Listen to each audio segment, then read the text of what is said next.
So there's this old idea, that you have to rescue your father from the belly of the whale, right? From some monster that's deep in the abyss. You see that in Pinocchio, for example, but it's a very common idea. And I figured out why that is, I think.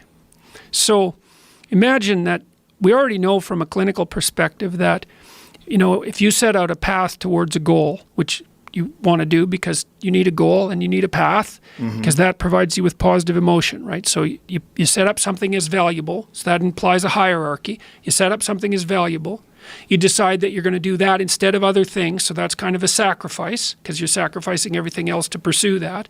And then you experience a fair bit of positive emotion and meaning as you watch yourself move towards the goal. And so the implication of that is the better the goal, the more full and rich your experience is going to be when you pursue it. So that's one of the reasons that's one of the reasons for developing a vision and for fleshing yourself out philosophically, because you want to aim at the highest goal that you can manage.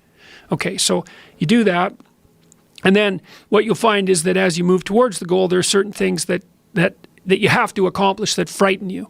Maybe you have to learn to be a better speaker, a better writer, a better thinker, or you have to be better to people around you, or you have to learn some new skills and you're afraid of that, whatever, because it's going to stretch you if you pursue a goal, and so that'll put you up against challenges. Okay, so all the clinical data indicates, well, the opposite of safe spaces, as Jonathan Haidt has been pointing out, that what you want to do when you identify something that someone is avoiding that they need to do because they're afraid, you have them voluntarily confront it. And so you break it down. What you try to do if you're a behavior therapist is you break down the thing they're avoiding into smaller and smaller pieces until you find a piece that's small enough so they'll do it. And it doesn't really matter as long as they start it, then they can put the next piece on and the next piece. And what happens is they don't get less afraid exactly, they get braver. They get it's like there's more of them. And here's why. So imagine you do something new, and that's informative, right? There's information in the action, and then you can incorporate that information and turn it into a skill and turn it into a transformation of your perceptions. So there's more to you because you've tried something new. So that's one thing.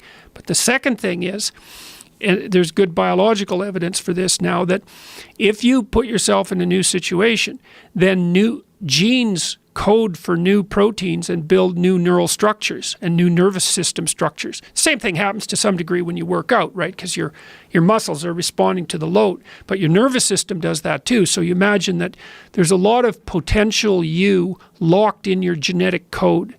And then if you put yourself in a new situation, then the stress, that's the situational stress that's produced by that particular situation, unlocks those genes and then builds new parts of you. And so that's very cool, because who knows how much there is locked inside of you. Okay, so now here's the idea. So let's assume that scales as you take on heavier and heavier loads. That more and more of you get more and more informed because you're doing more and more difficult things, but more and more of you gets unlocked.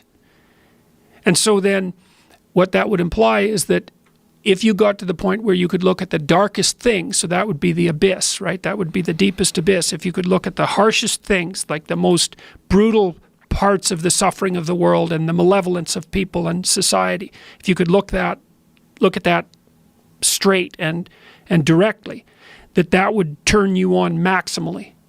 And so that's the idea of rescuing your father, because imagine that you're like the potential composite of all the ancestral wisdom that's locked inside of you biologically.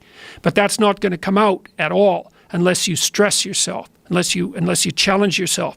And the bigger the challenge you take on, the more that's going to turn on.